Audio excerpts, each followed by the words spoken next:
आज से भगवान भोलेनाथ का सबसे प्रिय महीना सावन शुरू हो चुका है। देश भर के शिवालय हर हर महादेव और बम बम भोले के जयकारों से गूंज रहे हैं।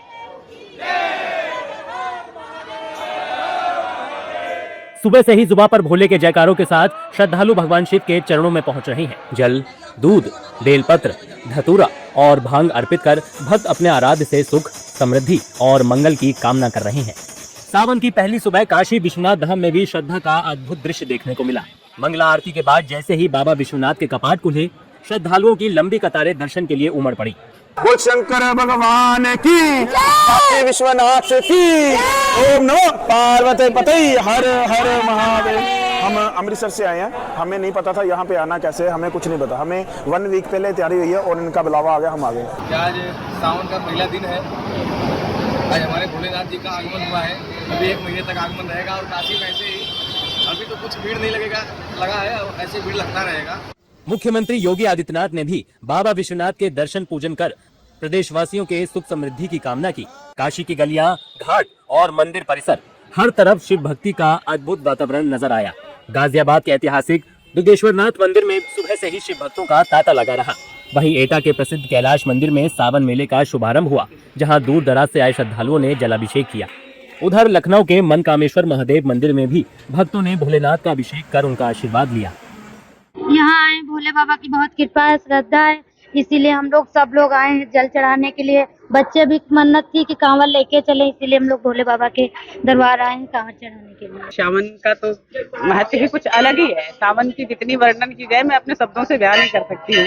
उनकी महिमा को ना हम गा सकते हैं और क्या बताएं हम आपको सावन में। लेकिन ये है कि सावन का एक विशेष महत्व है। कहते हैं कि सावन में भोले बाबा की जितनी पूजा की जाए उतना ही कम है और उनका आशीर्वाद इतना मिलता है कि आप जो सोच के आते हैं उससे ज्यादा मिलता है। नोएडा के सेक्टर 19 सनातन मंदिर और दिल्ली के प्राचीन गौरी शंकर मंदिर में भी बस यही तस्वीर नजर आई। अयोध्या में राम मंदिर परिसर भी शिव भक्ति के रंग में रंगा नजर आया। रामनगरी के सिद्धपीठ नागेश्वर नाथ मंदिर में शिव भक्तों का सैलाब दिखा। रामनगरी में राम नाम के साथ साथ भोलेनाथ के जयकारों की गूंज भी सुनाई दी। आज सावन का पहला दिन है, सब शिव भक्त आए हैं दर्शन, बाबा नागेश्वरनाथ दर्शन कर रहे हैं अयोध्या जी में और मैं भी दर्शन करने आया हूँ। यहाँ का महत्व बहुत अधिक है, बहुत दूर दूर से लोग आते हैं। बाबा नागेश्वरनाथ का मंदिर जो है बहुत पूरे विश्व में व्याख्यात है। उधर उज्जैन में बाबा महाकाल के दरबार का दिव्य नजारा श्रद्धालुओं को भाव विभोर करता रहा। तड़के 3 बजे मंदिर के पट खुले और विश्व प्रसिद्ध भस्म आरती के दर्शन के लिए रात से ही लगी लंबी कतारों में हजारों श्रद्धालु शामिल रहे। कांवड़िए हो, परिवार के साथ पहुंचे श्रद्धालु या फिर युवा, हर कोई शिव भक्ति में डूबा नजर आया। हर हर महादेव के जय घोष के साथ शुरू हुआ ये पावन महीना अब पूरे देश को भक्ति, विश्वास और सकारात्मक ऊर्जा से सराबोर कर रहा है।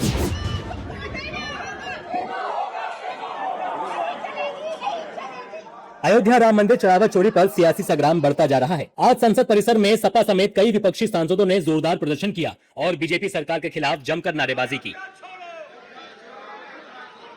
समाजवादी पार्टी चढ़ावा चोरी के मुद्दे को लगातार जोर शोर से उठा रही है और बीजेपी सरकार पर शब्दों के बाण चला रही है। आज भी सपा सांसदों ने प्रदर्शन कर साफ कर दिया कि यूपी विधानसभा चुनाव से पहले ये मुद्दा शांत नहीं होगा। वहीं सपा सांसदों का कहना है कि बीजेपी और आरएसएस ने करोड़ों श्रद्धालुओं के भरोसे को तोड़ा है। भारतीय जनता पार्टी आरएसएस के लोगों ने करोड़ों देश के आस्थावान लोगों के भावनाओं के साथ डाका तो डाला है, उनके द्वारा चढ़ावा चंदा को भी लूट लिया है, जिसको लेकर पूरे सदन में समाजवादी पार्टी मजबूती से उठाएगी। जिनके नाम को लेकर आप सत्ता में आए, आधार बनाया चुनाव लड़ने का भगवान श्री राम का, आप उन्हीं की जो था चंदा और चढ़ावा सब चोरी करवा लिए। तो ये गंभीर मामला है, ये कोई खत्म होने वाला थोड़ी, ये तो चलते ही रहेगा। कि बड़े लोगों को बचाने का काम नहीं, कहीं प्रदेश के लोग गिना चाहें दिल्ली के फंसे, दिल्ली के प्रदेश को न फंसाना चाहे, असली लोग इसमें बच के निकल जाएं। वैसे कई दिनों से पेपर लीक के शोर में ये मुद्दा दब गया था, लेकिन अब एक बार फिर सपा ने बीजेपी सरकार पर हमले तेज कर दिए हैं। उधर बीजेपी का कहना है कि सरकार आरोपियों को छोड़ेगी नहीं। पर काम कर रही है सरकार ने, इतना काम किया है उस पर, अगर कोई घटना हुई है तो उसका ये तब तक इंतजार करें जब तक कि उसका पूरा हल ना निकल आए, समाधान ना मिल जाए उसका, तब तक उन्हें वेट करना चाहिए। अयोध्या में श्री राम जन्मभूमि के विषय के ऊपर जिस प्रकार की राजनीति समाजवादी पार्टी करने का प्रयास कर रही है वो अपने आप में बहुत निंदनीय है। बहुत स्पष्ट रूप से सरकार पूरी संवेदनशीलता और सतर्कता के साथ उस विषय पे कार्य कर रही है। विषय सर्वोच्च न्यायालय के दिशा निर्देश में चल रहा है। इसके उपरांत भी राजनीति करने वालों को मैं याद राम मंदिर चढ़ावा चोरी पर सियासी शोर के बीच आपको ग्राफिक्स के जरिए बताते हैं कि एसआईटी की जांच अब तक कहां तक पहुंची है। नई एसआईटी टीम ने जांच तेज की। साजिश की पूरी कड़ी जोड़ रही है एसआईटी। अब तक सिर्फ 8 लोगों की गिरफ्तारी। 10 अगस्त तक न्यायिक हिरासत में हैं 8 आरोपी। कोर्ट में 10 अगस्त को होगी अगली सुनवाई। कुल मिलाकर कहें तो राम मंदिर चढ़ावा चोरी पर जांच जारी है, लेकिन सियासत भी भारी है। अब देखना यही होगा कि यूपी विधानसभा चुनाव में चढ़ावा चोरी का मुद्दा किस दल को फायदा और किसको नुकसान पहुंचाता है। जो लॉ एंड ऑर्डर मेंटेन करने के लिए जो जरूरी होते हैं, जो इंतजाम वो सब कर रखे हैं, और किसी को ट्रैफिक संबंधी कोई दिक्कत ना हो तो डाइवर्जन रूट भी लगा रखे हैं।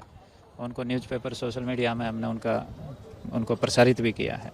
वो डिटेल में हमने न्यूज़पेपर में दे रखा है, सोशल मीडिया पे भी उसको डाला है। ये खासकर जो होशंगाबाद वाला रूट है आपका, इसके दोनों तरफ से है वो डाइवर्जन रूट। लोकल का बल लगाया गया है लगभग जितना उपलब्ध है। बाकी बाहर से भी फोर्स को बुलवाया है, उसको भी ड्यूटी में लगा रखा है। वो क्राउड कंट्रोल के हिसाब से लगा रखा है हमने कि जो मान लो कहीं भी लोगों का मूवमेंट होता है तो उसको हम एक क्राउड कंट्रोल प्रॉपर हो सके।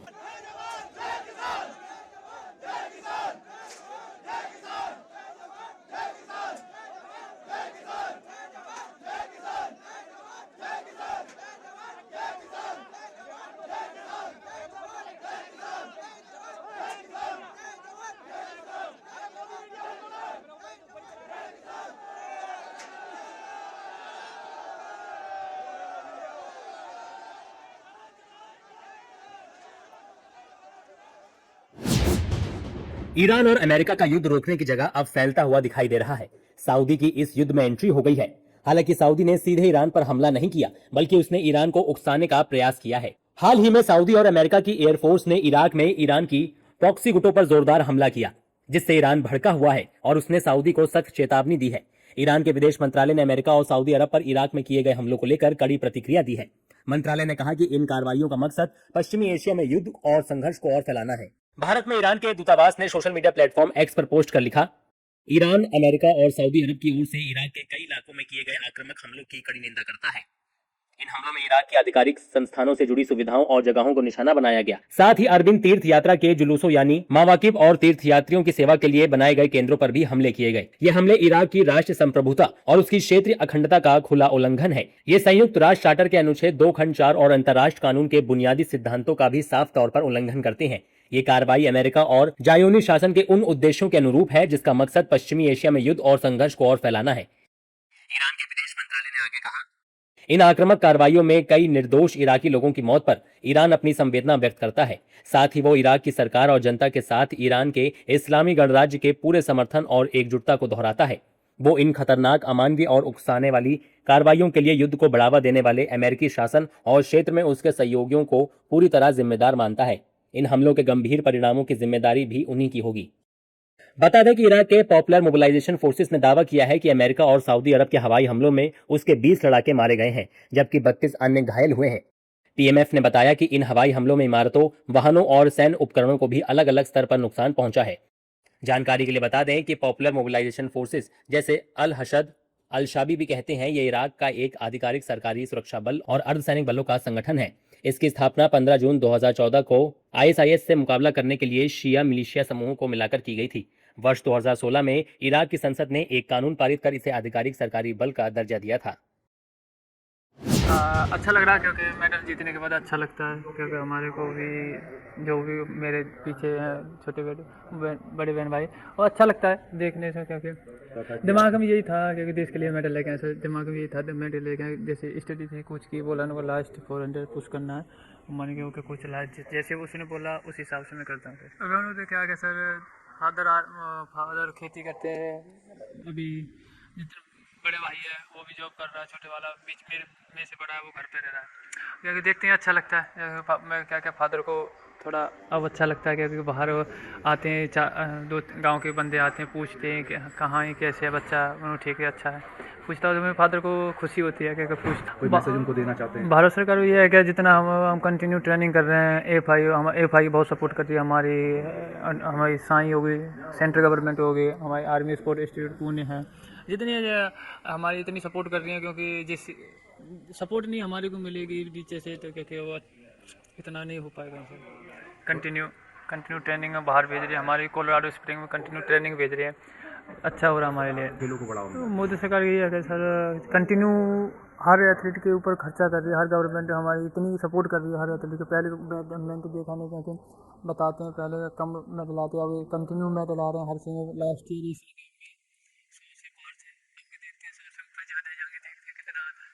हर बंदा मेहनत कर रहा है, क्योंकि मेरा फर्स्ट टाइम है, फर्स्ट मेडल है मेरा कॉमनवेल्थ गेम में। देश दुनिया की सभी खबरें देखने के लिए जुड़े रहिए आचरण न्यूज से। आचरण न्यूज, हर कदम आपके साथ।